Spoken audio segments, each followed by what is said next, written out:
Xerog.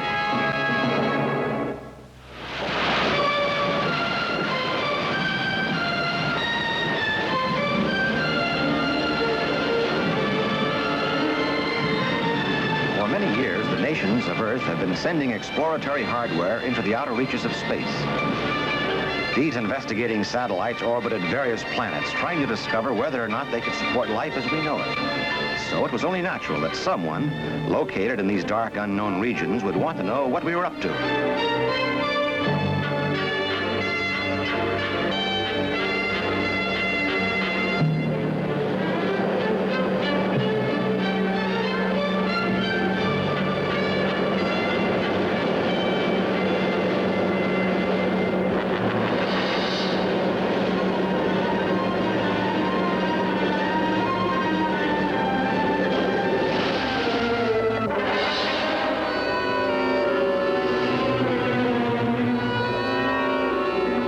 Traveling a prepared course in this unfamiliar wet environment, the huge robot messenger picks up specimens for investigation.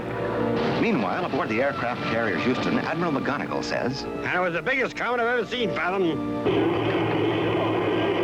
You're to investigate immediately. Well, since we're the closest. We'll continue heading that way and see you later.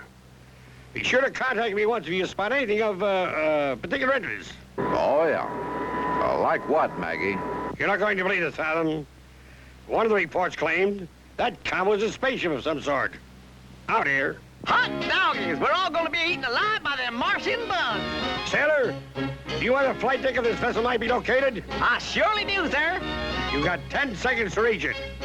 1, 2... Eaten by Martian bugs. Where does he pick up that nonsense? and aboard the mighty Argonaut, Captain Fathom gives an order. All ahead full, Ronnie. Take her up. Aye, sir. Think it really is a spaceship, Skipper? We'll find out soon enough. What's our ETA, Perkins? We should be there in an hour, Captain. I suggest we utilize standard alert procedures. Good idea. Activate all weapon systems, Scotty. No harm in being prepared. On standby, Skipper.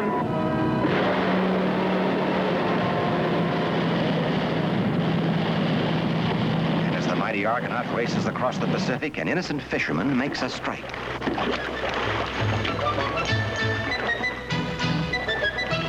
Stand by the net, Gargantua. We've got a monster on our hands. What is it, Chesterfield? A bonita?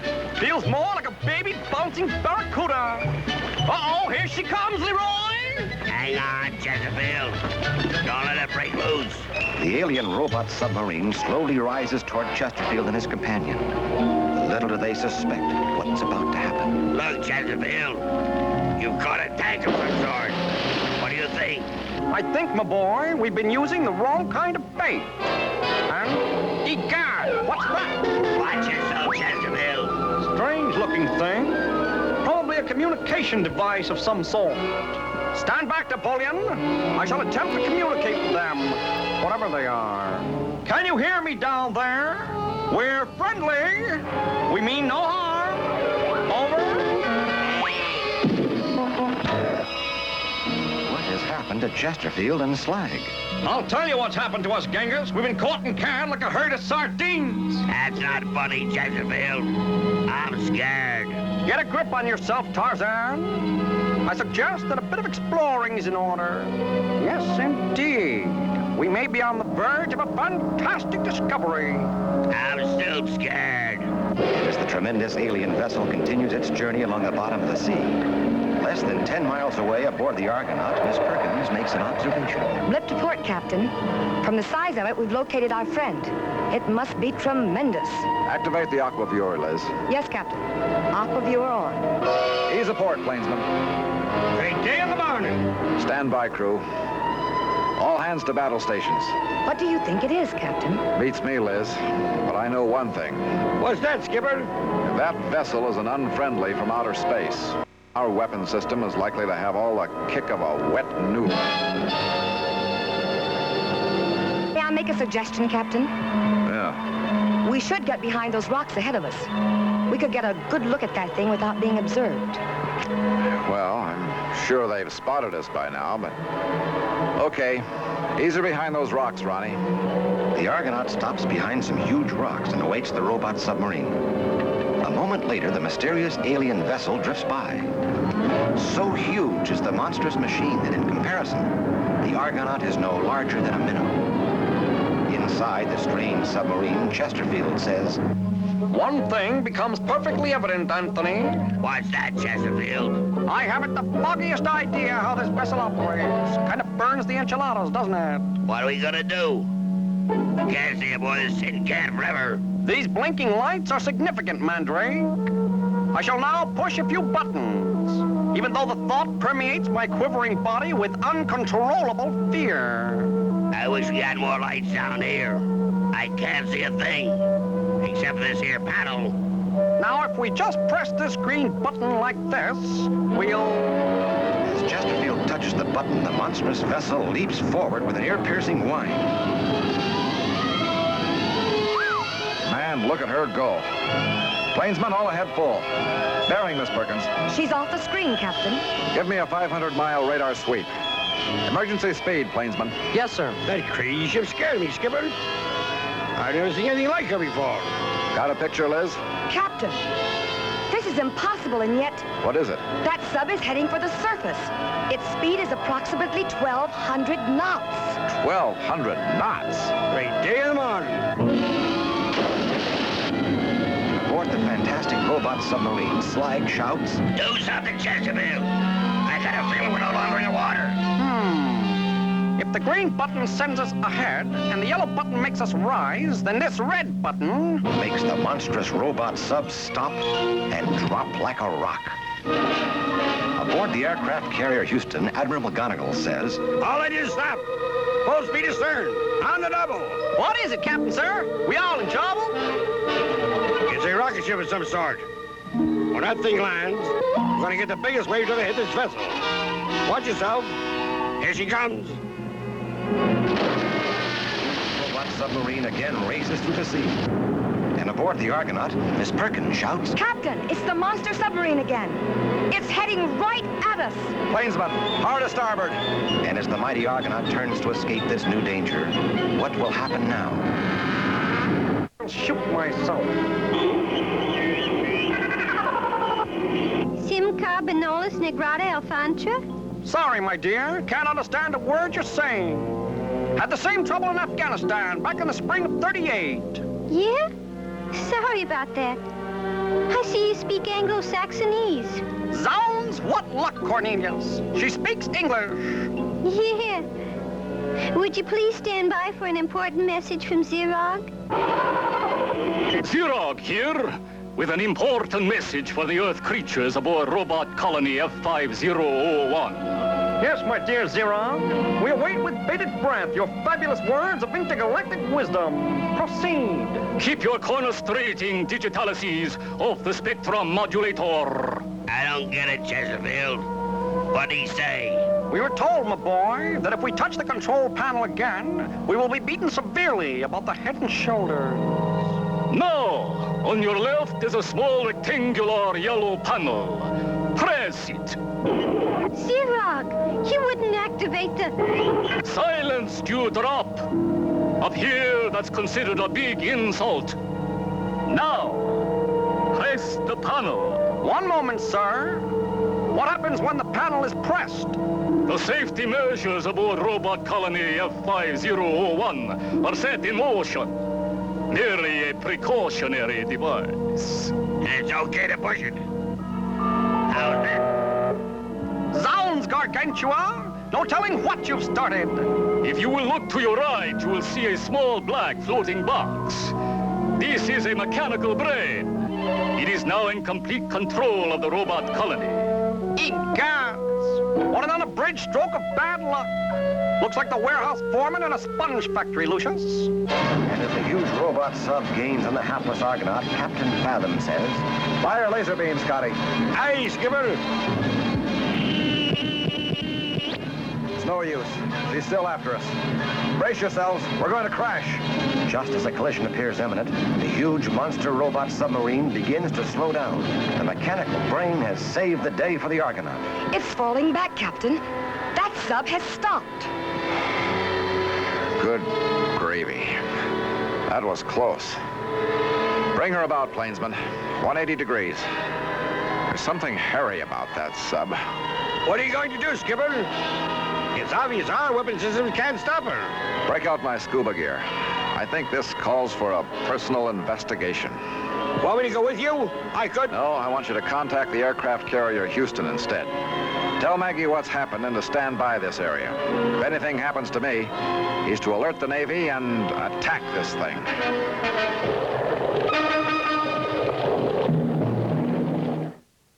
One of the Bot submarine rests at the bottom of the ocean. As Captain Fathom drifts toward the monstrous undersea vessel, Perkins says, Oh, I hope he makes it. Look! They've caught him! Captain Fathom, caught by a huge claw-like mechanical hand, calls to the Argonaut. Argo, this is Fathom. My plan is working. They're taking me into the sub. Stand by. We read you, Captain. We'll wait to hear from you. That does it. I'm calling Admiral Mechanical right now. And aboard the huge robot submarine Captain Fathom faces, Welcome aboard, Captain Fathom. A pleasure to see you again, even under such mitigating circumstances. W.P. Chesterfield. What the devil are you two doing aboard this vessel? We're prisoners. Same as you, Fathom. They caught us like a couple of sardines. Then who's running this show? I want to speak to him. This may come as a surprise to you, Fathom, but might I introduce you to the Black Box? Black Box? This is the famous Captain Fathom. My pleasure, Captain Fathom. What in the name of... Mechanical brain, Fathom. He was put in charge of this miserable vessel by an incredible being called Xerog. They're gonna take us back to Mars and study us like butterfly specimens. But haven't you tried to talk to these beings? You could tell them we're friendly. We mean no harm. They consider us less than snails, Fathom. Would you listen to a friendly snail tell you he means you no harm? I doubt it. Exactly. We must determine your natural defenses before we colonize your planet. Oh, this is ridiculous. What's to prevent our grabbing that black box and... We've already tried that, Fathom. The shock nearly vibrated poor Quagmire here to pieces. It shocked the daylights out of me. That box is loaded with electricity. Now we must collect a few more specimens and then return to our planet. Do not try to escape. Fathom to Argo. Attention. Do you read me, Liz? We heard everything, Captain. You had your microphone open. Good. What's happening outside? It looks like they're taking samples of the sea bottom. They're even taking samples of fish. It's positively weird, Captain. Liz, now listen carefully. Contact Maggie aboard the Houston. Alert him to the situation. Meanwhile, I'll try and get them to surface this baby. Tell Maggie to get his planes into the air, and once they see us, they're to use every weapon available to knock this submarine out of commission. Even an atomic bomb if necessary. Do you read me? Yes, Captain, but... That's an order, Liz. It's our only chance to prevent a takeover of this planet. I'll try to contact you again if I get a chance. An excellent idea, Captain. Too bad it won't work. Zounds! The box has won again! Holy smoke. Do you see that? I'd like to speak to this Xerog. Can you arrange it? No harm in talk. Look at viewer. He means this odd-looking screen, Fathom. Remarkable picture, and in color, too. Xerog's compartment. Would you go ahead, please? I wish to speak to Xerog. One moment, please. Xerog speaking. What can I do for you, Earthman? Unless you release us from this vessel, the entire weapon system of this planet shall be turned against you. It'll mean an interplanetary war. I see. And do you realize, Earthling, that I could press this red button before me and crack your entire planet like an egg? I think you're lying. If that's your answer, you leave us no choice. I must order an attack. One moment, Earthling. Let me talk to the black box. Yes, Xerog. Box? Now here's my plan. Destroy the Earth specimens and come home immediately. Egads, we're doomed! Do something, Captain Fathom. we're gonna be wiped out.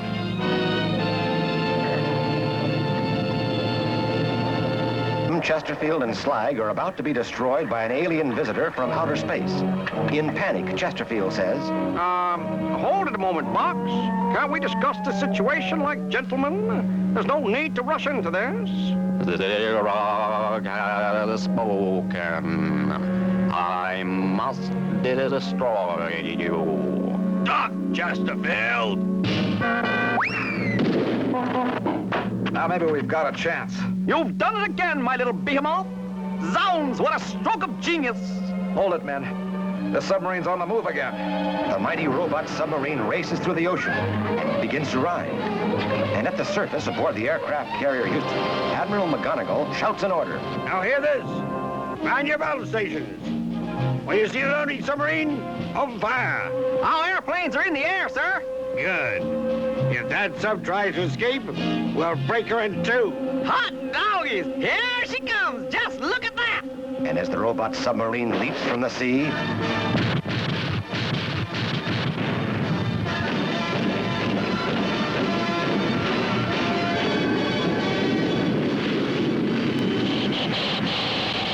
aboard the monstrous robot submarine, Captain Fathom makes a discovery. The way I figure it, this button here must stop all systems.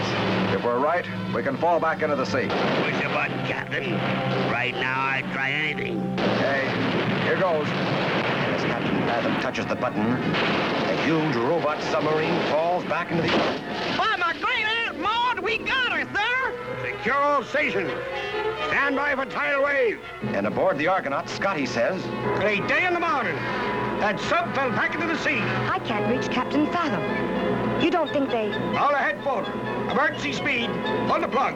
If that wave hits us, we're in lots of trouble. while Scotty and the crew take the Argonaut back beneath the sea, aboard the robot sub, Captain Fathom listens as the alien leader says, So that's the way it's going to be, eh, Earthman? You've captured our robot colony ship and are probably going to hold it until you get what you want from me. Exactly. Then again, you leave me no choice. I shall blow up the colony ship and... Suppose we gave you back this bucket of outer spatial bolts. Would you promise to do your colonizing somewhere else? We might consider that as a fair exchange. Then let's give it back to him. What do you say, Fathom? Oh, gee, I don't know. This is a pretty valuable piece of merchandise. You have my word, Earthling, that we shall never investigate your planet again. Well, okay, it's a deal. Tell us how to get off this thing and you can have it back. Right. Now behind you is a ladder. Climb this to the next level. There you will find a blue door. Behind the door is a control panel. Now on the control panel... Later, as Captain Fathom and his friends watch, a fantastic sight takes place. There it comes, Captain. Holy Toledo! Look at the size of that rocket. Unbelievable. I've never seen anything like this before. Yeah, and I hope we never do again. We were just plain lucky this time. Yes, sir, my little Punchinello. There, except for Fathom, go you and I. Look, Chesterfield, I got us a souvenir. Great Scott! He's got the black box! Quick! Throw it overboard! Get rid of the cornucopia of evil! Relax, Chesterfield. They took the workings with them. Look, it's empty. We're as safe as a barrel of rotten turnips. Zounds! What a misbegotten sense of humor the lad has!